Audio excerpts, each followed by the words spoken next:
कि पूरी की पूरी दुनिया में कहीं भी कोई भी नेटवर्क मार्केटिंग इंडस्ट्री में आए, डायरेक्ट सेलिंग इंडस्ट्री में आए, तो हम लोग उसको ये बताना चाहते हैं, सिखाना चाहते हैं कि वो इसमें किसी भी कारण से कुछ भी एक्शन लेता है तो वो फेल ना हो जाए। हम चाहते हैं हर आदमी, एक एक बंदा कहीं भी जुड़ता है तो वो सफल हो, अपने परिवार के सपनों को पूरा करे, अपनी जिंदगी बनाए, देश के लिए काम आए और देश को आगे बढ़ाने में हम सब लोगों का सहयोग दे।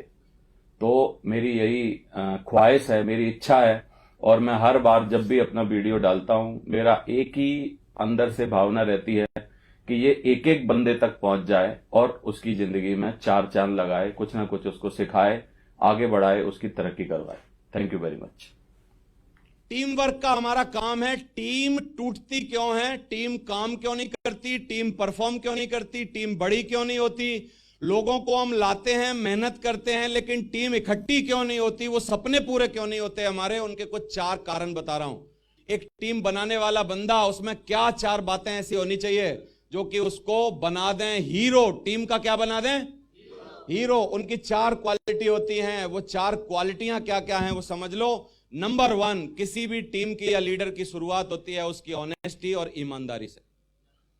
अगर आपके अंदर ईमानदारी में गड़बड़ है, आप बात बात पर झूठ बोलते हो, छोटी छोटी बातों को बड़ा करके बताते हो और छोटे छोटे दुख में परेशान हो जाते हो, आपके अंदर वो ईमानदारी का गुण नहीं है जो कि बहुत ही इनिशियल और जरूरी चीज है, तो टीम कभी भी आपको कॉपरेट नहीं करेगी। टीम ताबड़तोड़ छोड़ के भाग जाएगी। आप 100 लोगों को लाओ, 500 लोगों को लाओ, 1000 लोगों को जोड़ो, लेकिन आपके अंदर ईमानदारी जो होता है टीम को जोड़ने का सबसे बड़ा ग्लू होता है। ग्लू, कोई भी चीज चिपकानी होती है तो क्या चीज की जरूरत होती है? एक ग्लू की, एक गोंद की। समझ आ रहा है कि नहीं? और टीम का गोंद जो है, मैंने समझा है 16 सालों में इतनी सारी किताबें पढ़ के, वो क्या है? आपकी ईमानदारी से चालू होता है वो गुण। अगर आप बात बात पर झूठ बोलते हो, आपको लोग पकड़ लेते हैं कि कल आपने ये बोला, आज आपने ये बोला, कल आपने ऐसा किया, कल आपने ऐसा किया, आपकी ईमानदारी में अगर छेद है तो इसका मतलब आपकी टीम कभी भी इकट्ठी नहीं होगी, ऑर्गेनाइज नहीं होगी, कभी साथ में मिलकर परफॉर्म नहीं करेगी, क्योंकि ईमानदार लीडर ढूंढ रही है टीम। टीम क्या ढूंढ रही है? टीम ढूंढती है वो गुण जो कि टीम के लोगों में नहीं है, और वो गुण किसी एकाध आदमी में मिलते हैं। अगर ईमानदारी सबसे पहला गुण है जो आदमी में है, वो टीम जोड़ लेती है उसको, टीम ग्लू बन जाता है। तो ऑनेस्ट होना, ईमानदार होना पहला एच है हमारे यहां टीम को बनाने के लिए। तो क्या आप अपने अंदर थोड़ी मोर ईमानदारी ला सकते हो कि नहीं? ईमानदारी कहां कहां? ईमानदारी कहां कहां? सिस्टम के प्रति ईमानदारी, अपलाइन के प्रति ईमानदारी, कंपनी के प्रति ईमानदारी। आज जैसे हम बोल रहे हैं, अपना प्रोडक्ट है हमारे पास, तो हम अपना प्रोडक्ट यूज करें, ये हम चाहें तो घर जाके ना भी कर सकते हैं और बोले जी आपके साबुन से ना के आए हैं, लेकिन झूठे आदमी में आंखों में देखने के बाद वो बात नहीं होती जो कि सच्चे में होती है। बोलो आप, समझ आ रहा है? ऑनेस्टी किसी और से करने की जरूरत नहीं है। किससे करने की जरूरत है? खुद से। खुद से करने की जरूरत है। हमारा खुद का प्रोडक्ट है, खुद की बातें हैं, खुद की चीजें हैं, इसलिए ईमानदारी हमको खुद के लिए रखनी पड़ेगी। जब आपको कोई एक्शन लेना है, जैसे किताब पढ़नी है, अब किताब पढ़ने के टाइम अगर आपने किताब नहीं पढ़ी तो आप ईमानदार नहीं हो। जब आपने कोई एक्शन लेना है, आपने वो एक्शन नहीं लिया, तो इसका मतलब आप ईमानदार नहीं हो। ये ईमानदारी ही आपके नीचे डुप्लीकेट करवाती है। सच्चे लोग दुनिया में हमेशा पूजे जाएंगे। सच्चे लोग दुनिया में हमेशा पूजे जाएंगे। आपने हमेशा सुना है, मैं आपको एक उदाहरण दे रहा हूं। आपने पुरानी पिक्चरें देखी होंगी। पुरानी पिक्चर में विलेन जो होता था, हीरो की मां को पकड़ लाता था, हीरो के बाप को पकड़ लाता था, हीरो के भाई को पकड़ लाता था, और पीट पीट के अलग अलग प्रताड़ना देके उनसे पूछता था, बताओ तुम्हारा बेटा कहां है, बताओ तुम्हारा बेटा कहां है, बुलाओ अपने बेटे को। यानी खुद गलत काम कर रहा है, उनको मार मार के उनसे ईमानदारी की वो कर रहा है, उम्मीद कर रहा है। बोलो आप। यानी दुनिया का बड़े से बड़ा विलेन, दुनिया का बड़े से बड़ा बुरा आदमी, दुनिया का बड़ा से बड़ा खराब आदमी भी अगर अपनी बेटी का हाथ किसी के हाथ में देगा तो वो ईमानदार दूल्हा ढूंढेगा। कैसा ढूंढेगा? ईमानदार दूल्हा ढूंढेगा, सीधा दूल्हा ढूंढेगा। ईमानदार आदमी की दुनिया में सबको जरूरत है। बोलो आप। तो कितने लोग बोलते हैं कि जो ईमानदारी है उसको हम अपने अंदर लाएंगे आज से। H for honest. दूसरा क्या है? एथिकल। एथिकल और नॉन एथिकल दो बातें होती है हमारे यहां। एथिकल क्या है? किसी भी चीज को सही तरीके से बताए अनुसार, अप्लायंस सिस्टम किताबें जो बता रही हैं उसी अनुसार करना, और एक है उसमें खुद की कीड़ा कांडी करना। कई लोग ये जो एथिकल है ना, इसको नॉन एथिकल बना देते हैं। एथिकल तरीका बहुत ही कठिन, बहुत ही बड़ा, बहुत ही लंबा, बहुत ही मुश्किल भरा होता है, लेकिन नॉन एथिकल है थोड़ा सा आपका तुरंत का फायदा करवा देता है। जैसे कुछ पैसे का उधर उधर करना, कुछ गड़बड़ कर देना। मेरे को आप बताओ, जितने नॉन एथिकल काम है, एक आप में से कितने लोगों ने नाना पाटेकर की एक पिक्चर देखी है जिसमें वो बोलता है मेरे को वही पकड़ेगा जो बहुत ईमानदार होगा? देखिए कौन सी थी? तिरंगा।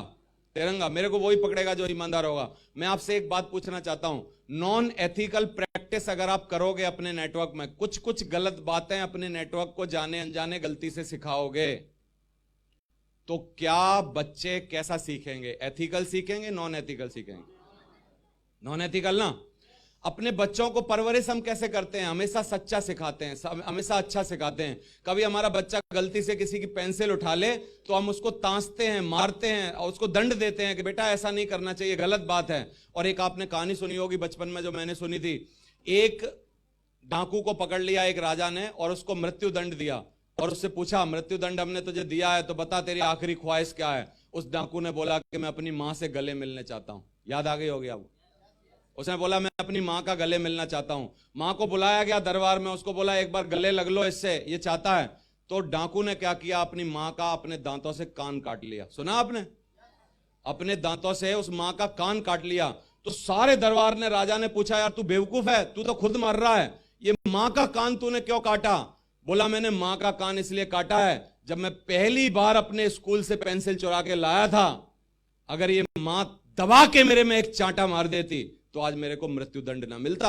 उस दिन अगर ये चांटा मारती, आज मैं यहां तक नहीं पहुंचता कि आप मेरे को मृत्यु दंड देते। गलती मेरी है, मैं मानता हूं, लेकिन मेरी मां भी उस बात के लिए जिम्मेदार है जो इन्होंने मेरे साथ किया है। नॉन एथिकल प्रैक्टिस करने वाला लीडर, गलत चीजों को सिखाने वाला लीडर, छोटे फायदे के लिए काम करने वाला लीडर, वैसी ही मां होती है अपने नेटवर्क के लिए जिसका बाद में कान काटा जाना चाहिए। और अब कान नहीं काटा जाएगा, अब तो नेटवर्क ही काट दिया जाता है। नॉन एथिकल लीडर का कभी नेटवर्क बन ही नहीं सकता है। तो कितने लोग एथिकल और नॉन एथिकल बातों को समझ रहे हैं? EHE। फिर क्या है? R है, रिस्पॉन्सिबल, जिम्मेदार। हर बात के लिए जिम्मेदार आदमी को दुनिया में लोग ढूंढ रहे हैं। जब भी जिम्मेदारी की बात की जाए, वो जिम्मेदारी से काम करे, जिम्मेदारी से प्लान दे, जिम्मेदारी से बातें करे, हर चीज की छोटी से छोटी, बड़ी से बड़ी जिम्मेदारी निभाए। जिम्मेदार लोगों को दुनिया में ढूंढा जा रहा है। पूरे लोग को आप देखो, बड़ी बड़ी CEO, बड़ी बड़ी तनख्वाह पाने लोग, जितने बड़े लोग हैं, उनमें एक गुण देखा जाता है। मैंने बहुत सारे लोगों के इंटरव्यू का प्रक्रिया देखी है। प्रक्रिया में, पूरे इंटरव्यू में सिर्फ वो एक बात जानना चाहते हैं कि ये बंदा बचपन से लेकर अब तक रिस्पॉन्सिबल कितना है। वो पढ़ाई नहीं चाहते, पढ़ाई में कमजोर हो सकता है CEO किसी भी कंपनी का, वो नहीं चाहते कि ये बहुत ज्यादा IQ इसका हाई हो, लेकिन वो चाहते हैं कंपनी की छोटी से छोटी और बड़ी से बड़ी चीजों के लिए इसको जिम्मेदार होना चाहिए। एक छोटी सी कहानी सुना रहा हूं, आपको पता चल जाएगा जिम्मेदारी और गैर जिम्मेदारी क्या होती है। एक बार दो दोस्त एक्स्ट्रा टाइम, ओवर टाइम नौकरी कर रहे थे एक ऑफिस में। तो एक्स्ट्रा टाइम नौकरी करते समय क्या हुआ, एक दोस्त जो है उसका काम खत्म हो गया और वो दूसरे दोस्त को घड़ी दिखा रहा था। बोला मेरा काम खत्म हो गया है, आप भी चलो मेरे साथ। तो वो दूसरा दोस्त था, उसकी फाइल वाइल कुछ बची हुई थी, वो अभी काम कर रहा था।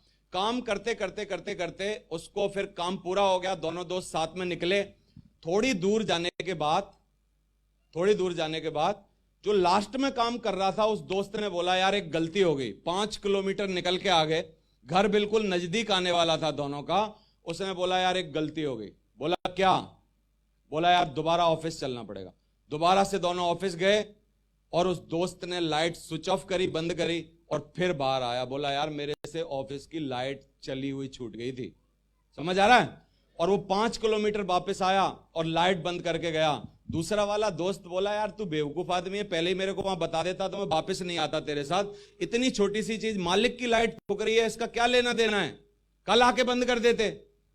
20 सालों बाद, कट टू इस स्टोरी के 20 सालों बाद, ये सच्ची कहानी है। वो जो दूसरा वाला दोस्त था, एक बहुत बड़ी कंपनी का मालिक था, जिस कंपनी में काम करता था उससे बड़ा कंपनी का मालिक था।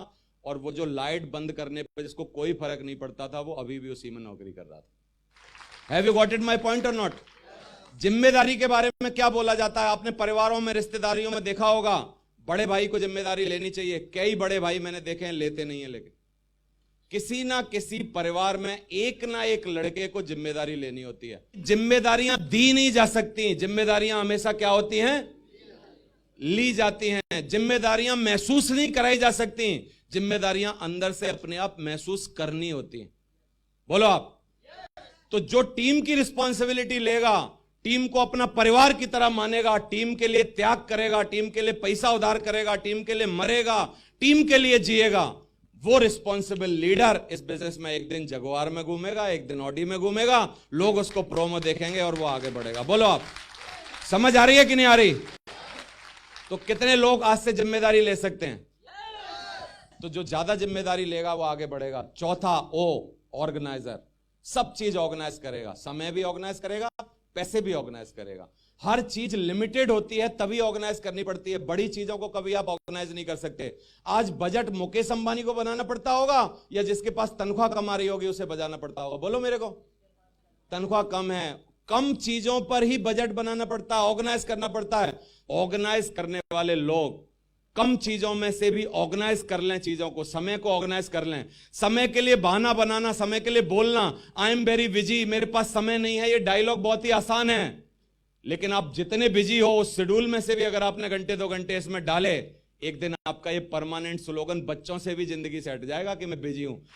जब आप चीजों को ऑर्गेनाइज करते हो, कम समय है तभी तो समय को ऑर्गेनाइज करना है, कम पैसे हैं तभी तो पैसों को ऑर्गेनाइज करना है, कम चीजें हैं तभी तो उनको ऑर्गेनाइज करना है। नहीं ज्यादा होंगी, ढेर सारी होंगी, क्या ऑर्गेनाइज करने की जरूरत है? बोलो आप।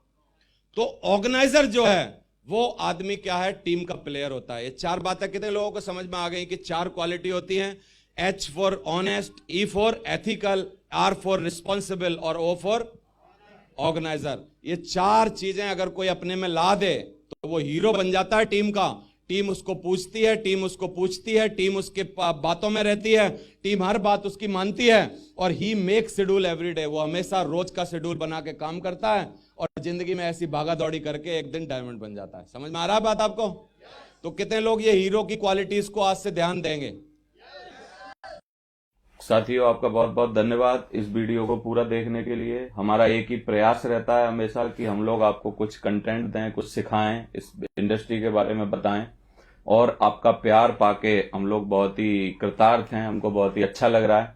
और अगर आपको ये वीडियो अच्छे लगते हैं तो आप इसको सब्सक्राइब कर लीजिए और सब्सक्राइब करने के बाद बेल आइकन को जरूर दबा दीजिए जिससे नोटिफिकेशन आपको टाइम पर मिलता रहे। थैंक यू वेरी मच, बहुत बहुत धन्यवाद।